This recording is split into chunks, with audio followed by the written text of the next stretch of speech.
ಸಂವಿಧಾನ ಹಿಂಗೆ ರಚನೆ ಆಗ್ಬಿಟ್ಟಿದೆ ಸರ್. ರಾಜ್ಯಪಾಲರ ಪಾತ್ರದ ಬಗ್ಗೆ ಹೇಳಿ. ರಾಜ್ಯಪಾಲರ ಉಪಸ್ಥಿತಿ ಇರಬೇಕು, ಭಾಷಣ ಆಗಬೇಕು, ಅದರ ಮೇಲೆ ಚರ್ಚೆ ಆಗಬೇಕು ಅನ್ನುವಂತಹ ಈ ಒಂದು ಪ್ರೊಸೀಜರ್ನ ನಡುವೆ ರಾಜ್ಯಪಾಲರ ಉಪಸ್ಥಿತಿ ಬೇಕಾ ಬೇಡವಾ ಅನ್ನೋದೇ ನನ್ನ ಮೊದಲ ಪ್ರಶ್ನೆ. ನೋಡಿ, ರಾಜ್ಯಪಾಲರು ಬೇಕಾ? ಒಂದು ಪ್ರಜಾಪ್ರಭುತ್ವ, ಎಲ್ಲ ಜನರು ಮತ ಕೊಟ್ಟು ಒಂದು ಸರ್ಕಾರವನ್ನು ರಚನೆ ಮಾಡ್ತಾರೆ. ಕರ್ನಾಟಕದಲ್ಲಿ ಈಗ ಕಾಂಗ್ರೆಸ್ ಸರ್ಕಾರ ನಡೀತಾ ಇದೆ. ತಮಿಳುನಾಡಿನಲ್ಲಿ DMK ಸರ್ಕಾರ ನಡೀತಾ ಇದೆ. ಕೇರಳದಲ್ಲಿ ಲೆಫ್ಟು CPM ಲೆಡ್ ಸರ್ಕಾರ ನಡೀತಾ ಇದೆ. ಇಲ್ಲಿ 3 ಗವರ್ನರ್ಸು, ಕರ್ನಾಟಕ, ಕೇರಳ, ತಮಿಳುನಾಡು, 3 ಜನನೂ ಇವರು ನಾಗ್ಪುರಿಂದ ಬಂದಿದ್ದಾರೆ. ಡೆಲ್ಲಿಯಿಂದ ಬಂದಿದ್ದಾರೆ. ರೂಟ್ ನಾಗ್ಪುರ್ಗೆ ಹೋಗಿ ಅಲ್ಲಿ ಬಂದಿದ್ದಾರೆ. 3 ಜನರೂ RSSಗೆ ಸೇರಿರೋರು. ಈಗ ಕರ್ನಾಟಕ ಗವರ್ನರು BJP ಪಕ್ಷದಲ್ಲಿ ಇದ್ದರು. 2014ರಿಂದ 2021ವರೆಗೆ ಕೇಂದ್ರ ಸರ್ಕಾರದ ಸಚಿವರಾಗಿ ಕೂಡ ಇದ್ದರು. ಅದೇ ರೀತಿಯಲ್ಲಿ ಇದು 3 ಸ್ಟೇಟಲ್ಲಿನೂ ಇದೇ ನಡೀತಾ ಇದೆ. ಕೇರಳದಲ್ಲಿ ಫಿಸ್ಕಲ್ ಡಿಫಿಷಿಯನ್ಸಿ, ಅವ್ರಿಗೆ ದುಡ್ಡು ಬಂದಿಲ್ಲ. ಈಗ ಪಿಣಯಾರಿ ವಿಜಯನ್ ಏನು ಹೇಳ್ತಾರೆ, ₹1 ತಗೊಂಡು ಹೋಗ್ತೀರಾ, 21 ಪೈಸಾ ಕೊಡ್ತೀರಾ. ತಮಿಳ್ನಾಡು ಚೀಫ್ ಮಿನಿಸ್ಟರ್ ಹೇಳ್ತಾರೆ, ₹1 ತಗೊಂಡು ಹೋಗ್ತೀರಾ, 25 ಪೈಸಾ ವಾಪಸ್ ಕೊಡ್ತೀರಾ. ಕರ್ನಾಟಕದಲ್ಲಿ ನೀವು ₹1 ತಗೊಂಡು ಹೋಗಿರಾ, 30 ಪೈಸಾ ಕಡಿಮೆ ಕೊಡ್ತಾ ಇದ್ದೀರಾ ಅಂತ ಹೇಳ್ತಾರೆ.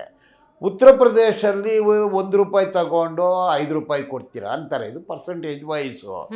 ಈಗ ಗವರ್ನರ್ ಅನ್ನೋದು ಹೆಂಗೆ ಶುರು ಆಯ್ತಂದರೆ 1829ನೇ ಇಸ್ವಿಯಲ್ಲಿ ಕ್ವೀನ್ ಆಫ್ ಇಂಗ್ಲೆಂಡ್ ಅವ್ರದ್ದು ಆಡಳಿತ, ಅವ್ರ ಏಜೆಂಟ್ಗಳನ್ನು ಗವರ್ನರ್ ಆಗಿ ಕಳಿಸ್ತಾರೆ. ಇಲ್ಲಿಂದ ದುಡ್ಡು ವಸೂಲಿ ಮಾಡಿ ಅಲ್ಲಿ ಕಳಿಸ್ಬೇಕು. ಇದು ಪದ್ಧತಿ ಇತ್ತು.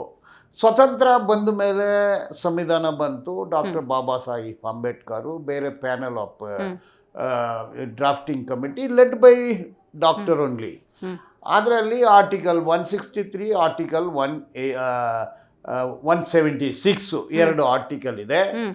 ಈಗ ಸೆಂಟ್ರಲ್ ಕೇಂದ್ರ ಸರ್ಕಾರದವರು ಒಂದು ಗವರ್ನರ್ನ ಅವರು ಕಳಿಸ್ತಾರೆ. ಇದಕ್ಕೆ ಫಸ್ಟು DMK ಸರ್ಕಾರ ಇದ್ದಾಗ ಸೆಂಟ್ರಲ್ ಸ್ಟೇಟ್ ರಿಲೇಷನ್ಶಿಪ್ ಅದ್ರ ಬಗ್ಗೆ ಒಂದು ರಾಜಮನ್ನಾರ್ ಕಮಿಟಿ ಒಂದು ಕಮಿಷನ್ ಹಾಕಿ, ಒಂದು ಚೀಫ್ ಜಸ್ಟಿಸ್ ಆಫ್ ತಮಿಳ್ನಾಡು ಅವ್ರ ಮೇಲೆ ಇದು ಸುಮಾರು ಚರ್ಚೆಗಳು ಆಯಿತು. ಅದರಲ್ಲಿ ಸೆಂಟರ್ ಸ್ಟೇಟ್ ರಿಲೇಷನ್ಶಿಪ್ ಬಗ್ಗೆಲ್ಲ ಕೂಡ ಡಿಸ್ಕಷನ್ ಆಯಿತು. ಕೊನೆಯಲ್ಲಿ ರೆಕಮೆಂಡೇಶನ್ ಈ ಪಾತ್ರ ಬೇಕಾಗಿಲ್ಲ, ಇದು ಸೆಂಟ್ರಲ್ ಏಜೆಂಟ್ ಥರ ಆಡ್ತಾರೆ ಅನ್ನೋದು ಬಂತು. ಆಮೇಲೆ ಕಲ್ಕಟ್ಟ, ವೆಸ್ಟ್ ಬೆಂಗಾಲಲ್ಲಿ ಇದೇ ಒಂದು ಪರಿಸ್ಥಿತಿ ಬಂದಾಗ ಅಲ್ಲಿ ಹೈಕೋರ್ಟ್ಗೆ ಹೋದರು. ಅಲ್ಲಿ ಕಲ್ಕಟ್ಟ ಹೈಕೋರ್ಟ್ನವರು ಹೇಳಿದರು, ಗವರ್ನರು ಏನು ಸ್ಪೀಚು ಪ್ರಿಪೇರ್ ಮಾಡಿ ಡ್ರಾಫ್ಟ್ ಮಾಡಿ ಕೊಡ್ತಾರೋ ಅದನ್ನೇ ಓದಬೇಕು. ಎಡಿಟಿಂಗ್ ಇಲ್ಲ, ಡಿಲೀಟಿಂಗ್ ಇಲ್ಲ, ಆ್ಯಡಿಂಗ್ ಇಲ್ಲ. ಇದು ತೀರ್ಪು. ಸುಪ್ರೀಂ ಕೋರ್ಟ್ದು ತೀರ್ಪಿದೆ, ತಮಿಳ್ನಾಡು ಹೈಕೋರ್ಟ್ದು ತೀರ್ಪಿದೆ. ಸರ್ಕಾರಿ ಕಮಿಷನ್ನಲ್ಲಿ ಇದ್ರ ಬಗ್ಗೆ ಉಲ್ಲೇಖ ಮಾಡಿದ್ದಾರೆ. ಪೂಂಚಿ ಕಮಿಷನ್ನಲ್ಲಿ ಡಿಸ್ಕಷನ್ ಆಗ್ತಾ ಇದೆ. ಈಗ ಕರ್ನಾಟಕ, ಕೇರಳ ಮತ್ತು ತಮಿಳುನಾಡು ಸರ್ಕಾರಗಳು 3 ಜನನೂ ಸೇರಿ ಸೆಂಟ್ರಲ್ ಸ್ಟೇಟ್ ರಿಲೇಷನ್ಶಿಪ್ ಬಗ್ಗೆ ಮತ್ತು ಗವರ್ನರ್ ಬಗ್ಗೆ ಕೂಡ ಅವರು ಒಂದು ಕನ್ವೆನ್ಷನ್ ಮಾಡೋದು, ಒಂದು ಕಮಿಷನ್ ಮಾಡೋದು ಅವಶ್ಯಕತೆ ಕಂಡು ಬರುತ್ತೆ ಅಂತ ನಾನು ಹೇಳ್ತೀನಿ. ಈಗ ಪೂಂಚ್ ಕಮಿಷನ್ ಆದಮೇಲೆ ಏನು ಅದರಲ್ಲಿ ರೆಕಮೆಂಡೇಶನ್ ಆಯ್ತಂದರೆ, ಗವರ್ನರು ಪೊಲಿಟಿಷಿಯನ್ ಆಗಿ ಇರಬಾರ್ದು, ಒಂದು ಪಕ್ಷವನ್ನು ರೆಪ್ರೆಸೆಂಟ್ ಮಾಡೋರು ಇರಬಾರ್ದು, ಈ must be A scholar, non partisan, ಸಿದ್ಧಾಂತ ಇರಬಾರ್ದು ಅಂತ ಆಯಿತು. ಈಗ ಯಾರು RSSನವರು ನಾಗ್ಪುರಲ್ಲಿ ಕ್ಲೋಸ್ ಆಗಿರೋರು ಡೆಲ್ಲಿಗೆ ಕನೆಕ್ಟ್ ಆಗುತ್ತೆ. Pradhan Mantri RSS, president of India RS, entire cabinet RSS, ಮತ್ತು ಅಲ್ಲಿಂದಾನೇ ಅವರ ರೆಪ್ರೆಸೆಂಟೇಟಿವ್ನ ಇಲ್ಲಿ ಕಳಿಸಿ. ನೋಡಿ, ಇದೇ ಗವರ್ನರು, ಈಗಿರೋ ಗವರ್ನರು ಸಿದ್ದರಾಮಯ್ಯ, ಅವ್ರ ಮೇಲೆ ತಪ್ಪೇ ಮಾಡಿಲ್ಲ. ಅವ್ರ ಹೆಂಡತಿಗೆ ಯಾರೋ ಸೈಟ್ ಕೊಡ್ತಾರೆ, ಮಾರ್ತಾರೆ, ಅದಕ್ಕೆ ಬ್ಲೈಂಡ್ ಆಗಿ ಸ್ಯಾಂಕ್ಷನ್ ಕೊಟ್ಬಿಟ್ರು. ಅಂದರೆ ಪ್ರತಿಯೊಂದು ಬಿಲ್ಸ್ ಪಾಸ್ ಮಾಡೋದಿಲ್ಲ, ಪೆಂಡಿಂಗ್ ಮಾಡ್ತಾರೆ. ಈಗ ನಮ್ಮ ಕಾನ್ಸ್ಟಿಟ್ಯೂಷನ್ನಲ್ಲಿ ಏನಿದೆ, India is A union of States. ಎಲ್ಲ ರಾಜ್ಯಗಳು ಸೇರಿದ್ದು ಭಾರತ ದೇಶ. ಇಲ್ಲೊಂದು ಸರ್ಕಾರ ಇದೆ, ಅಲ್ಲೊಂದು ಸರ್ಕಾರ, ಅವ್ರ ಭಾಷೆಯಲ್ಲಿ ಡಬಲ್ ಇಂಜಿನ್ ಗೌರ್ಮೆಂಟ್. ಫಸ್ಟ್ ಇಂಜಿನ್ಗೆ ಎಲ್ಲ ಅಧಿಕಾರ ಕೊಟ್ಟು ಇನ್ನೊಂದು ಇಂಜಿನ್ನ ಡಮ್ಮಿ ಇಂಜಿನ್ ಮಾಡೋಕ್ಕೆ ಹೊರಟಿದೆ. ಈಗ 42nd ಅಮೆಂಡ್ಮೆಂಟಲ್ಲಿ ಏನು ಮಾಡಿದರು, ಸ್ಟೇಟ್ ಸಬ್ಜೆಕ್ಟ್ ಲಿಸ್ಟಲ್ಲಿ ಇದ್ದಿದ್ದನ್ನೆಲ್ಲ ಸೆಂಟ್ರಲ್ ಲಿಸ್ಟ್ಗೆ ತಗೊಂಡು ಹೋಗ್ಬಿಟ್ರು. ಈಗ ನೀಟು, ಈಗ GST, ಈಗ ಒಂದು ಸರ್ಕಾರಕ್ಕೆ ತೆರಿಗೆ ಕಲೆಕ್ಟ್ ಮಾಡುವ ಅಧಿಕಾರ ಕೊಟ್ಟಿಲ್ಲ ಅಂದರೆ ಸರ್ಕಾರ ಹೆಂಗೆ ನಡ್ಸೋಕ್ಕಾಗುತ್ತೆ? ಸಂಬಳ ಕೊಡಬೇಕು, ಆಸ್ಪತ್ರೆ ಕಟ್ಟಬೇಕು, ಔಷಧಿ ಕೊಡಬೇಕು, ವಿದ್ಯಾಭ್ಯಾಸ ಮಾಡಬೇಕು, ಅಭಿವೃದ್ಧಿ ಮಾಡಬೇಕು. ಟ್ಯಾಕ್ಸ್ ಕಟ್ಟೋ ಪವರನ್ನೇ ನೀವು ಸೆಂಟ್ರಲ್ ಗೌರ್ಮೆಂಟ್ ತಗೊಂಡು ಹೋಗ್ಬಿಟ್ರಿ, ತೆರಿಗೆನೇ ಬರೋದಿಲ್ಲ, ಹೆಂಗೆ ರಾಜ್ಯ ನಡೆಸೋದು?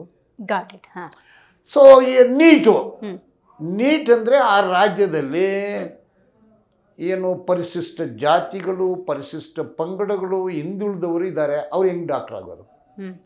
ನೀವು eligibility test, national eligibility test ಅಂತ ಬಿಟ್ಟುಬಿಟ್ರೆ ಅದು IAS, IPS, 4th generation 5th generation educated family ಹೊಡ್ಕೊಂಡು ಹೋಗ್ತಾರೆ, ಟ್ಯೂಷನ್ಗೆ ಹೋಗ್ತಾರೆ, ಲಕ್ಷಾಂತರ ರೂಪಾಯಿ ಖರ್ಚು ಮಾಡ್ತಾರೆ.